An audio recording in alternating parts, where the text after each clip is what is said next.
This week's lecture is in two parts. Part two, the part after this one, talks about how New York, LA, and Chicago, the country's three largest cities, have been depicted in hit movies from 1910 to 2012. In that discussion, we'll be putting forward a particular theory of culture, which implies that the culture, in this case the hit movies, that we get, is at least partly related to how people think about and view the item, here those cities. The argument is that overall a movie about a particular city becomes a hit not mainly because it's, for example, imposed on people via a marketing blitz, although for sure that sometimes happens, but because it resonates with the way people already think about that city. At any rate, because we're implying in part two theories about culture, we thought it would be helpful to lay out some theories of culture in part one to give you some context. So that's what this part of the lecture is doing. So let's talk about cultural theory. And first of all, we of course want to define culture, which isn't quite straightforward. There are three main ways that people often use the term culture, ranging from the narrowest to the broadest. The narrowest sense, which is the sense that we prefer here, uses culture as a synonym for the arts. For example, it's film or music or architecture or art and so on. There's a broader sense too, that also includes as culture political beliefs, social attitudes, and religious beliefs. So culture, in sense two, is basically all the belief systems in a society. And there's a third sense that you'll come across sometimes when people use the term culture, which is the broadest of all. And in that sense, culture is a synonym for basically a society with everything that that society contains. As I said, we prefer the narrower sense of culture, and that's the definition we're going to be using here. So that, for example, when we talk about culture, we mean literature, we mean music, movies, radio programs, TV programs, architecture, in other words, the arts.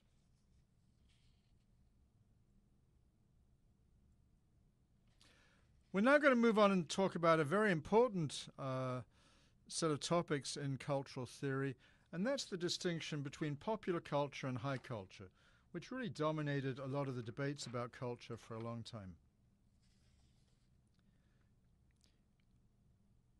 When people were using the popular culture, high culture distinction, which they were, as we said, for a long time, a lot of the debates about culture revolved around popular culture and high culture, and which was better and which was more worthy, and so on and so forth. But let's begin by talking about the distinction. So, for example, in literature, people would say, well, high culture is Shakespeare, and it's Charles Dickens, and it's John Steinbeck, and it's the New York Times, and the LA Times, and popular culture is John Grisham and Mary Higgins Clark, and the National Enquirer, and so on. So that's the way they used the distinction when it came to literature. When it came to film, they would also make the distinction. High culture would typically be the foreign films made by great foreign directors like François Truffaut or Werner Herzog, the great German director, or Hitchcock, the great English director. Popular culture, on the other hand, would be basically the products of Hollywood. Popular culture. In the realm of music, the distinction was made between high culture and popular culture. So high culture would be, for example, classical music. Popular culture would be folk music, rock music, heavy metal, rap, and so on. And finally, in the realm of art, just to give you another example, high culture would be the great artists Rembrandt, Monet, Picasso. Now here it gets a bit complicated. Jackson Pollock is probably considered high culture. Andy Warhol and Klaus Oldenburg are probably considered high culture. We'll discuss that in a while. Popular culture would be the works of the sports artist Leroy Neiman, or store-bought inexpensive landscapes, or religious iconography. That would all be popular culture. You can see that it can get a bit complicated, and we'll talk about that in a while. So, for example, Andy Warhol, his work is definitely considered high culture, but you might ask why. Here's Marilyn Monroe. And again, Klaus Oldenburg, here's his cheeseburger. You see this in the great museums, and it's considered high culture, but you might wonder why, and we'll discuss that in a moment. Now, as I said, a lot of the debates of a culture revolved around this distinction, implicitly or explicitly, between popular and high culture, and the debates went in 4 stages. The first stage, which was popular in the 1940s and 50s, basically took the view that popular culture is pretty worthless. Not only is it worthless, but it's probably even harmful for people who expose themselves to it, whereas high culture is wonderful and terrific.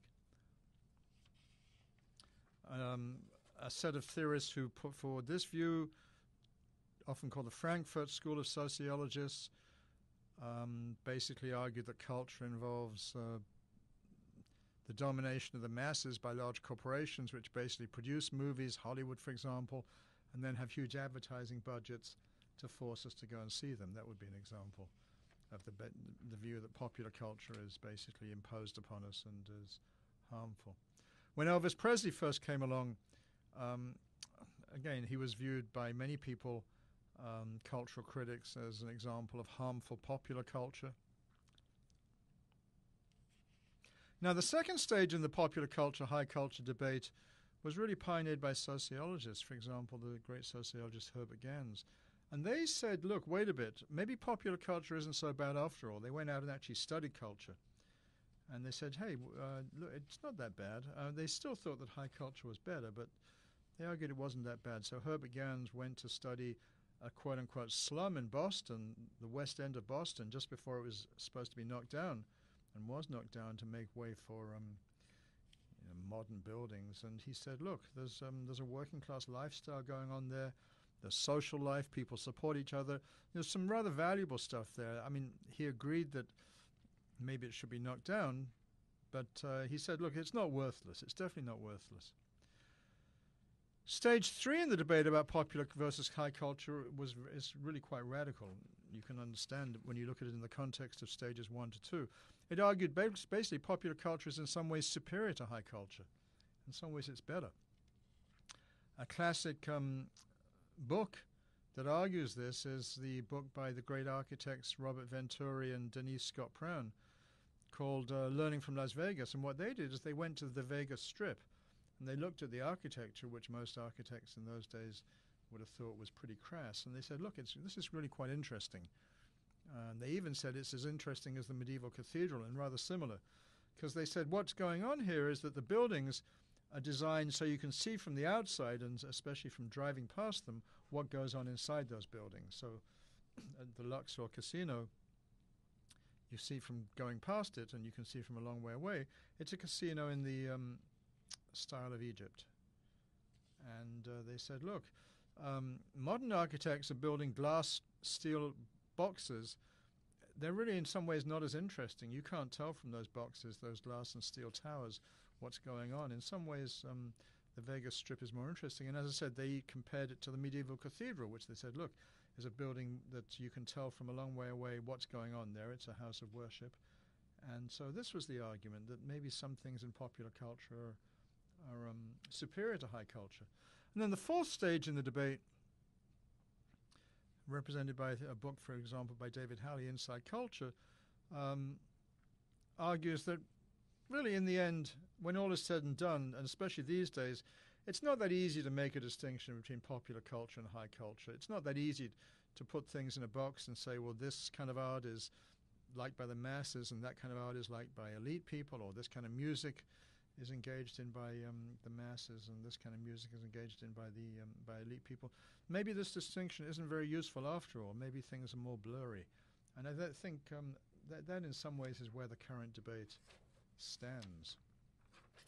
Now finally, in terms of looking at the history of cultural theory, we should look at theories that link culture to power. A lot of theories in the past tried to do that, and they argued that really the most interesting way to look at culture was to see how it was exerting power over people. And there are 3 major ways that people argued that was done. And the first way was what I've already referred to as the Frankfurt School. The Frankfurt School argued that, culture is part of capitalism, that basically mass culture is produced by capitalist organizations, and what they do is they produce it, and then they go out and hire advertising agencies to brainwash us into buying their products. It's a very simple theory, but it was believed by a lot of people. It does have some strengths. Clearly, corporations, after they've made products, do often spend a lot of money advertising budgets trying to get us to buy their products. But people have decided this theory has some problems with it. It's a very mechanical theory. It assumes that people just mechanically react to and absorb culture. And it also assumes that cultural products only have one meaning. It's too simple. And another theory that looked at culture in terms of status and power, related culture to power, was theories that looked at culture as being all about status. And they argued that when people choose cultural items, what they're trying to do is they're trying to impress others. They're trying to gain status in the eyes of people, and that's why they choose cultural products. All these theories are trying to explain why certain cultural products are popular and get chosen. The strength of this theory is that it does seem plausible. The weakness of the theory is that people, when you ask them why they went to a particular movie or like a particular kind of music, they rarely say that it's because of status, which is a problem for the theory. And then there's a final theory about that links culture to power, which was quite popular in the last 15 years, and that's what's called the cultural capital theory. And that's a little bit complicated, but basically what that theory says is the following. It says there is high culture. There's something we can call high culture, classical music and great art and all that.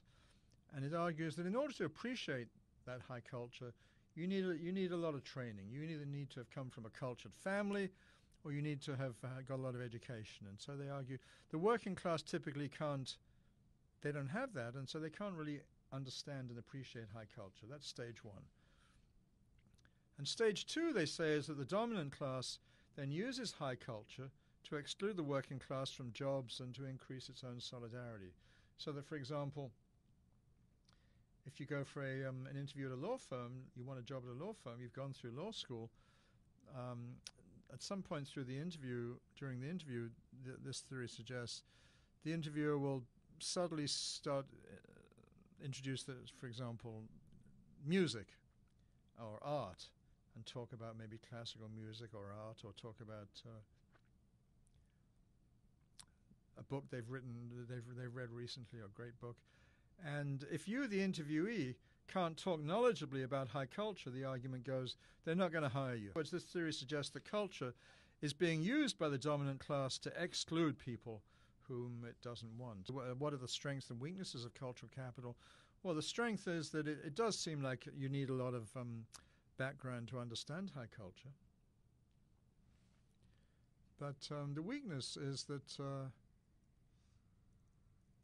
a lot of modern high culture isn't popular even amongst the dominant class. So, for example, a lot of the dominant class don't spend a lot of time listening to classical music or going to the opera and so on. And so, how can high culture be used as a theory to exclude people if a lot of the dominant class don't even pay much attention to it? So this theory is also problematic. Anyway, basically, what you need to take away from this is that these days, we don't necessarily assume that culture is imposed on people, and that's particularly true when it comes to looking at hit movies. We're going to argue that the hit movies about New York, LA, and Chicago are probably, a lot of them are hits because they somehow resonate with people. People feel that this is an appropriate representation of the cities at issue. And also, we're not sure that there's a big distinction to be made between high culture and popular culture. So we're not sure that some movies about cities are just looked at by the elite, and other movies are just looked at by the masses. We don't think that distinction really makes any sense. Anyway, you should now turn to part B of this lecture.